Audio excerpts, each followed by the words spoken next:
সন্ধ্যারতি হয় শুনেছি কলকাতার বাবুঘাটেও ঠিক নাকি একই পদ্ধতিতে একদম সন্ধ্যারতি হচ্ছে, খুব সুন্দর। তো যাওয়ার খুব ইচ্ছে। মৌমিতা বললো শুক্রবার দিন ছুটি আছে, যাবি? বললাম চ, এবার ঘুরে আসি। তারপরই সকাল সকাল একদম ব্যাগ কাঁধে নিয়ে চললাম স্টেশনের উদ্দেশ্যে। বিষ্ণুপ্রিয়া হল্ট স্টেশন আমাদের বাড়ি থেকে অনেক বেশি কাছে, নবদ্বীপ ধামের থেকে। তো সেখান থেকে ট্রেনটা ধরবো, তাই বিষ্ণুপ্রিয়া হল্টে চলে আসলাম এবং ট্রেনটাও একদম টাইমলি চলে আসলো। একদম সকালের ট্রেন দিয়ে ট্রেনে জায়গাও পেলাম এবং আমরা এবার ভ্রমণের উদ্দেশ্যে আমাদের প্ল্যান হচ্ছে আমরা হাওড়া ব্রিজের ওপর দিয়ে যাব না, আমরা ওই মেট্রো করে গঙ্গার তলা দিয়ে যাব। তো সেই ইচ্ছেটা ছিল, তাই একদম হাওড়া স্টেশনে একদম মেট্রোর প্ল্যাটফর্মে চলে আসলাম। সেখানে মেট্রোর প্ল্যাটফর্মের চারপাশটা তো বাইরে থেকেও ভীষণ সুন্দর লাগছে, কি সুন্দর ছবি একদম দেওয়ালে লাগানো, ভীষণ সুন্দর। আমরা ওই লিফটে করে নিচের দিকে নামলাম, বেশ আলাদাই একটা অভিজ্ঞতা। তারপর নেমে ভেতরটায় যেটা দেখলাম সেটা একদম এতটা সুন্দর মেট্রো স্টেশন এর আগে হয়তো দেখিনি। ভেতরটা এতটা সুন্দর, পুরো পরিষ্কার, চারদিকে লাইট জ্বলছে, ভীষণ সুন্দর। এটা প্রথমবার এই হাওড়া স্টেশনে মেট্রো রেলে আসলাম। তারপরে আমাদের মেট্রো চলে আসলো এবং আমরা মেট্রোতে উঠে পড়লাম। যেই মুহূর্তে মেট্রোটি গঙ্গার তলা দিয়ে যাওয়া শুরু করলো, সেই মুহূর্তে একদম নীল কালারের লাইট জ্বলতে শুরু করলো। মানে এটার মধ্যে দিয়ে ওরা আর কি বোঝাচ্ছে যে গঙ্গার তলা দিয়ে আমরা যাচ্ছি। তো মেট্রো জার্নিটা তো খুব সুন্দর ছিল, একদম মেট্রো জার্নিতে কোনো কষ্টই নেই, এসি চলছে ভেতরে, কোনো রকমই কষ্ট নেই।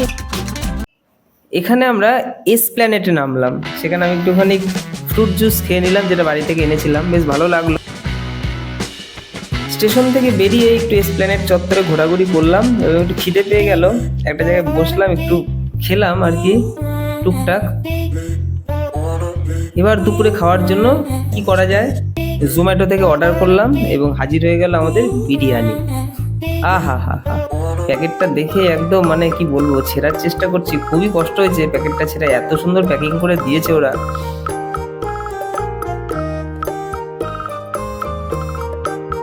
অবশেষে প্যাকেটটা খুব কষ্ট করেই আর কি ছিললাম, ছেঁড়ার পরে বেরিয়ে আসলো আমাদের বিরিয়ানি, স্বাদের বিরিয়ানি। তো খাওয়া শুরু করলাম। আহা হা হা, মুখে এক চামচ দেওয়াতে একদম মন ভরে গেল। মাংসটা একটু ছোটই ছিল, কিন্তু ছোট আর বড়, খিদের পেটে খেলাম। খাওয়ার পরে এবার একটু বসলাম, যে বাবুঘাটের সামনেই বসলাম, একটু রাস্তাঘাটে সব ছুটছে, গাড়ি ছুটছে, এইসব দেখলাম বসে, কারণ আর পাচ্ছি না, অনেক হেঁটেছি, সেই গড়ের মাঠে চারপাশ দিয়ে হাঁটাহাঁটির পরে একটু বসলাম, কারণ জানি এই দুপুর করি আর কি বিকেল। তারপরে আমরা চলে আসলাম আমাদের তখন সন্ধ্যারতির প্রস্তুতি হচ্ছিল, আমরা চারপাশটা একটু ঘুরে দেখলাম, বেশ গঙ্গার ধারে বেশ ভালো লাগছিল একদম। তারপরে একদম চলে গেলাম সেই সন্ধ্যারতি যেখানে হবে, সন্ধ্যারতির ওখানে একটু আগেই গেলাম যাতে সিট পাই, এবং আমরা গিয়ে সিট পেয়েও গেছি। তোমরা যারা যাবে ভাবছো বাবুঘাটে, তো তোমরা একটু আগে আগে যাবে, তাহলে সিট পাবে, সামনে সিট পেলে দেখতে বেশ ভালো লাগে। তো সুন্দর আরতি শুরু হলো, এত সুন্দর আরতি আমি সত্যি এর আগে দেখিনি। একদম বেনারসে যেরকমটা হয়, আমরা টিভিতে বা ফোনে দেখেছি, ওই রকম একদম সুন্দর, চারপাশে একদম সবাই একসাথে, যতজন আর কি আরতি করছিল, যতজন পুরোহিত, সবাই একসাথে, যেটাই করছে একসাথে করছে, শঙ্খ বাজাচ্ছে একসাথে, সবাই ধূপ দিচ্ছে সবাই একসাথে, প্রত্যেকটা জিনিস একদম একসাথে এবং সুন্দর ছন্দে, খুব সুন্দর লাগছিল।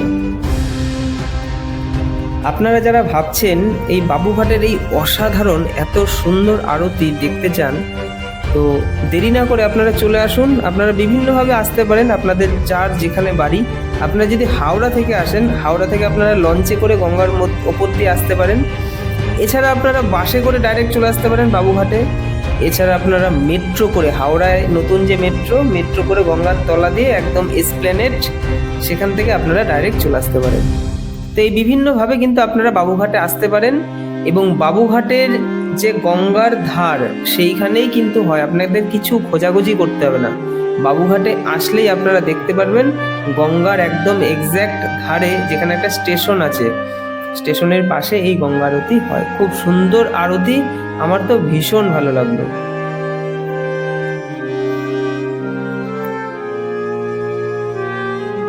আপনারাও মুগ্ধ হয়ে যাবেন দেখে। এবং যদি ওই যে দেখতে হয় সামনে থেকে, তাহলে অবশ্যই সূর্য ডুবে যাওয়ার আগে আসতে হবে।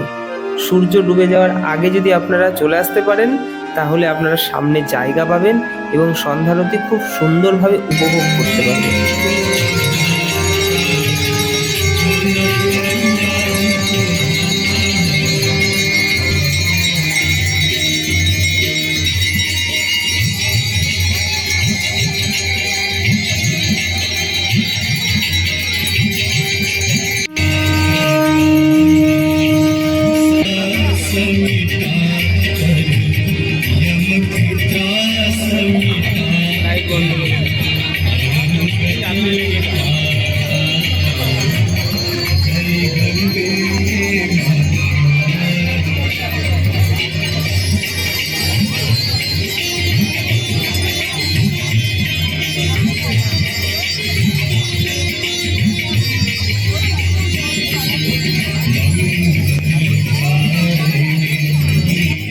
এবার ফিরতে হবে। ফেরার ট্রেন পাওয়ার তাড়া থাকায় আমরা সন্ধ্যারতি সম্পূর্ণ করতে পারলাম না এবং ট্রেন ধরলাম এবং আমাদের বাড়ির দিকে আমরা রওনা দিলাম।